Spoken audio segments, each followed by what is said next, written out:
اور جاگ کے پھر انہوں نے جو ہے جو لڑائی لڑی ہے، تو کس کس سے لڑائی لڑتی ہے؟ 5-6 ملک جن کے بارے میں بتایا ان کے خلاف لڑائی لڑی، جاپان کے خلاف لڑائی لڑی، چیانگ کائی شیک جو کہ نیشنلسٹ تھا، وہ ان کے ہاتھوں میں ان پاورز کے ہاتھوں میں کھیل رہا تھا، تو اس کے خلاف بھی لڑائی لڑی۔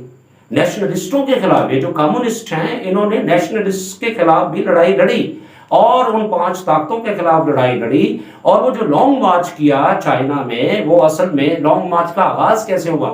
اس سے پہلے کہ میں بات آگے بڑھاؤں تو وہی بات آپ کو پتہ ہی ہے، عاصم شجاعی آفیشیل میرا چینل ہے اور اس کو آپ ضرور سبسکرائب بھی کیجئے، اور اگر آپ کو میری یہ باتیں پسند آتی ہیں، اچھی لگتی ہیں اور آپ سمجھتے ہیں کہ واقعی میں کوئی صحیح بات کر رہا ہوں، تو اس کو پروموٹ کرنے میں آپ جو ہے وہ میرا ضرور ساتھ دیں، اس کو کمنٹ کریں، لائک کریں، تاکہ ہمیں پتہ چلے کہ واقعی آپ کے فیڈ بیک سے ہی ہمیں پتہ چلتا ہے کہ کس طرح سے ہم جو ہے وہ واقعی یہ ہم بات صحیح کر رہے ہیں یا نہیں کر رہے۔ جو ماؤ زیڈونگ ہے ایک عام کسان کا بیٹا تھا، بالکل عام سے کسان کا بیٹا تھا، اور کسانوں کے ساتھ جو ظلم کر رہے تھے جاگیردار، تو اس نے پھر یہ تہیہ کر لیا تھا کہ یہ جو جاگیرداری سسٹم ہے اس کو میں نے توڑ کے رہنا ہے۔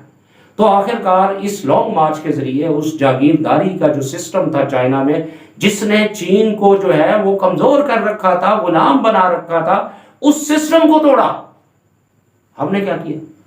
پاکستان نے کیا کیا؟ آج تک جاگیرداری چل رہی ہے، انہی کی اولادیں پارلیمنٹ میں بیٹھی ہوئی، آپ انہی کو حکمران بنا، اور یہ وہ لوگ ہیں جنہوں نے انگریزوں کے گھوڑے نہلاتے تھے، اور معاف کیجئے گا یہ ان کو کیا کیا پیش کرتے تھے یہ میں نہیں بتا سکتا، آپ سن لیں گے۔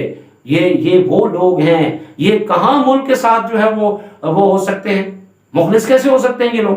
یہ تو وہ جو انگلینڈ کے امپیریلسٹ پاور تھی اس کے یہ غلام تھے، ان کے ٹاؤٹس تھے، ان کے ایجنٹس تھے یہ جو جاگیردار ہیں، اور انہوں نے ہی پھر قائد اعظم کے ساتھ جو کیا میں پچھلی ویڈیو میں بتا چکا ہوں کہ ان جاگیرداروں نے، ان نوابوں نے، انہوں نے قائد اعظم کے ساتھ کیا دھوکہ کیا، آپ دیکھ لیں، وہ آپ کہانیاں منظر عام پر آ چکی ہیں، اب وہ کوئی ڈھکی چھپی بات نہیں رہی۔ تو یہ ہے وہ جو جاگیرداری کا سسٹم جو ہے وہ ماؤ زیڈونگ نے لانگ مارچ کے ذریعے توڑا۔ اور پھر اس کے علاوہ جو مذہبی پیشوا تھے جنہوں نے بیڑا غرق کر رکھا تھا، مذہبی فرقوں میں الجھا رکھا تھا، ان مذہبی فرقوں کو بھی ماؤ زیڈونگ نے توڑا۔ یہ دیکھیے، اور ہمارے ہاں آج تک وہی چل رہا ہے۔ اسلام کی باتیں کرتے ہیں، اسلام کا پتہ کھ نہیں۔ بھئی اسلام کیا کہتا تھا اس دور میں؟ وہ بھی اس دور میں ایک انقلابی تحریک تھی اسلام کی، اس میں بھی وہ جو غلام بنا رکھا تھا قریش کے سرداروں نے، اس کے خلاف فائٹ ہوئی ہے، حضور صلی اللہ علیہ وآلہ وسلم نے وہ فائٹ کی ہے۔ تو آپ وہ کون سا اسلام پیش کرتے ہیں یہ مجھے نہیں سمجھ آئی آج تک۔ یہ ہمارے مولانا جو ہے یہ پتہ نہیں کون سا اسلام لے کے بیٹھے ہوئے، صرف یعنی وہ نمازیں پڑھی جاؤ، جھکی جاؤ اور غلام بنے جاؤ۔ اور بھئی یہ اسلام نہیں ہے۔ اسلام نے آزادی کے لیے ایک فائٹ کی تھی، اس دور میں خواتین کو رائٹس دیے تھے جب کوئی تصور بھی نہیں کر سکتا تھا۔ اور آج آپ کیا کر رہے ہیں؟ آپ خواتین کی ایسی تیسی پھیر کے کہتے ہیں آپ اسلامی ہیں، اور کون سے اسلامی ہو آپ؟ مطلب یہ فرقہ واریت پھیلانے والے مولوی، مذہبی پیشوائیت کا استعمال کرنے والے مولوی، اور پھر ان کو جو طاقتور طبقے ہیں وہ پریشر گروپس بنا کر ان کو جو استعمال کرتے ہیں، اس نے بھی ملک کا بیڑا غرق کر دیا ہے۔ تو ان باتوں کو آپ دیکھیے، چائنا نے ان کو توڑا، چائنا نے امپیریلسٹ پاورز کو توڑا، چائنا نے جاگیرداری کو توڑا، چائنا نے قبائلیت کو توڑا، چائنا نے مذہبی پیشوائیت کو توڑا۔ یہ ہے وہ انقلاب جس کا کہ بڑا ذکر ہوتا ہے لانگ مارچ کا۔ ہمارے ہاں بھی بڑے فضول قسم کے لانگ مارچ کے قسم کے یہ جو ہمارے لیڈرز ہیں نام نہاد، یہ لانگ مارچ پتہ کیا کیا مارچ کی باتیں کرتے ہیں۔ اور کون سا لانگ مارچ؟ اور ماؤ نے 7700 کلومیٹر کا فاصلہ ناردرن چائنا میں کیا، برفانی پہاڑوں کے اوپر بھی گئے وہ لوگ، 1 لاکھ کی ریڈ آرمی بنائی تھی، اور اس میں سے 94,000 جو نوجوان تھے وہ مارے گئے تھے، صرف 6,000 باقی بچے، اور پوری دنیا کی فوجیں ان کے پیچھے لگی ہوئی تھی۔ اور 7700 کلومیٹر کا فاصلہ طے کرنا، اور پھر 1 اکتوبر 1949 کو وہ جو ہے پیکنگ، جس کا آج کل نام بیجنگ ہے، وہاں پہنچے، اور پھر ماؤ نے اعلان کیا۔ اور پھر اس کے بعد بھی وہ آرام سے نہیں بیٹھے، ابتدائی مشکلات تھیں تو ماؤ نے جو ہے وہ جو ابتدائی مشکلات تھی اس کو بھی حل کرنے کے لیے جو ہے وہ پھر اس نے کیا کیا، اس نے جناب دا گریٹ لیپ فارورڈ اور دا گریٹ پرولٹیرین کلچرل ریولوشن اسے کہتے ہیں، عظیم پرولتاری ثقافتی انقلاب، اس کا پھر آغاز کیا۔ پرولتاری کیا ہوتا ہے؟ یعنی محنت کش طبقہ۔ محنت کش طبقہ جو تھا اس میں بہتری لانے کے لیے ماؤ نے بڑے بڑے اقدامات کیے، اور اس پر بہت سی تنقیدیں بھی ہوتی ہیں، میں اس کی طرف نہیں جاتا، لیکن اس کے فائدے ہوئے۔ فائدہ کیا ہوا کہ محنت کش جو طبقہ تھا وہ اٹھ گیا۔ ہمارے ہاں محنت کشوں کے ساتھ کیا ہوا، کیا کر رہے ہیں لوگ؟ ایون ٹریڈ یونینز کیا کر رہی ہیں محنت کشوں کے حوالے سے؟ آپ کے سامنے ہے کہانی، محنت کشوں کی آج تک اٹھان نہیں ہو سکی، یہ بھی مسئلہ ہم حل نہیں کر سکے، چائنا نے کیا۔ اور پھر اس کے بعد آپ یہ حیران کن بات دیکھیں کہ ماؤ نے جو ایک کمیونٹی کی اینول انکم ہوتی تھی اس میں سے 2% کاٹ لی جاتی تھی۔ کیوں؟ وہ اس لیے کاٹی جاتی تھی کہ اگر کوئی معذور ہے، اگر کوئی بہت غریب ہے، کوئی دور جا کر کام نہیں کر سکتا، کوئی مزدور بیمار ہے، کوئی کسان بیمار ہے، تو ان کے لیے وہ 2% جو اینول جو کمیونٹی کی جو اماؤنٹ ہوتی تھی وہ ان کو دی جاتی تھی تاکہ وہ بھیک نہ مانگے۔ اور ہمارے ہاں بھکاریوں کی لائنیں لگی ہوئی۔ او بھائی آپ کیسی باتیں کرتے ہیں؟ یہ جو بیٹھے ہوئے نام نہاد دانشور ہیں، مجھے سمجھ نہیں آتی ان کو ہو کیا گیا ہے۔ اور پھر تعلیم کا ایک بہت بڑا پروسیس شروع کیا۔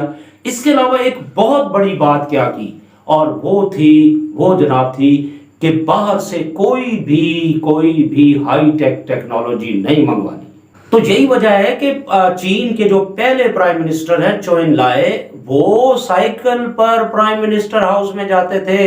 آپ ذرا تصور کیجئے کہ باہر سے کوئی چیز نہیں منگانی، امپورٹس پر پابندی لگا دی، مکمل پابندی لگا دی کہ جو چیز استعمال کرنی ہے خود بناؤ۔ اور حالانکہ چو ان لائے کے بارے میں آپ کبھی پڑھ لیجئے، چو ان لائے جو ہے بہت بڑے جاگیردار کا بیٹا تھا، بہت بڑے جاگیردار کا بیٹا تھا، اور لیکن جب وہ وزیر اعظم بنا اس کے پاس سوائے 2-3 کپڑوں کے اور کچھ تھا ہی نہیں۔ آپ تصور کریں، اتنے بڑے جاگیردار کا بیٹا جب ذمہ داری پڑی اس نے سب کچھ چھوڑ دیا اپنے ملک کی خاطر۔ آپ ہمارے ہاں یہ جو بڑے عجیب و غریب قسم کے حکمران ہیں، ان کی آپ ذرا تعیشات دیکھیں، ان کی عیاشیاں دیکھیں۔ ایون باقیوں کو تو چھوڑیں، وہ تو چور ڈاکو ہے نا۔ خود عمران خان صاحب کا کیا رہا ہے، جو بڑے بڑے دعوے کیا کرتے تھے کہ ہم بڑی سادگی اپنائیں گے، فلاں کریں گے، یہ 4.25 سال تک جب حکمران رہے کون سی سادگی اپنائی انہوں نے؟ کہاں سے یہ پیسہ آیا ان کے پاس؟ اتنا پیسہ کہاں سے، ہیلی کاپٹر کہاں سے لے لیا انہوں نے؟ مطلب لوگوں کو بے وقوف بناتے ہیں آپ۔ اور مثالیں آپ بڑی دیتے ہیں، وہ کہتے ہیں ریاست مدینہ، اور کبھی میں بتاؤں گا ریاست مدینہ کیا تھی۔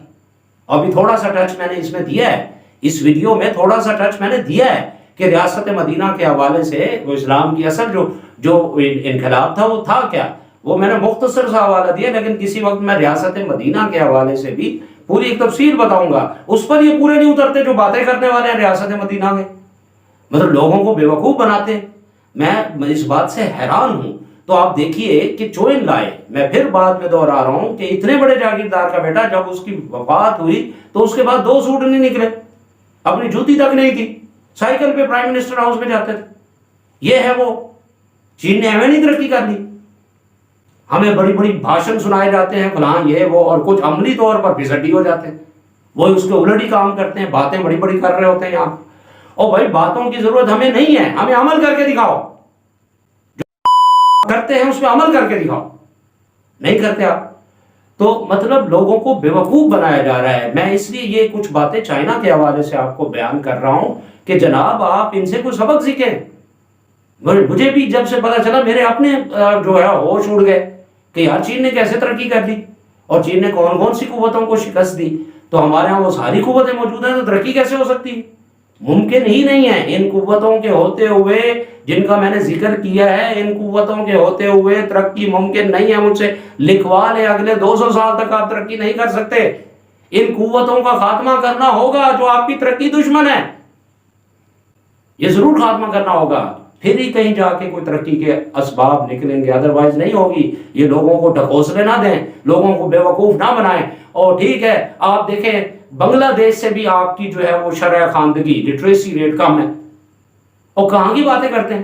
1971 میں بنگلہ دیش بن رہا ہے، وہ پہلے مشرقی پاکستان تھا، دیکھیں ذرا اس کا لٹریسی ریٹ سے اوپر ہے، اور پاکستان میں ابھی 60% بھی نہیں ہے۔ آپ تعلیم پر توجہ نہیں دیتے۔ تو چائنا کی جو 1 ارب سے 1.5 ارب کے قریب جو آبادی ہے، انہوں نے اس کو تعلیم دی ہے، نہ صرف تعلیم دی ہے بلکہ ٹیکنیکل ایجوکیشن دی ہے۔ اور ان کی مائیں جو ہیں وہ پنگوڑا اگر بچہ جو ہے وہ چل رہا ہے تو نیچے کوئی چیز بن رہی ہے، وہ یہ لوگ ہیں۔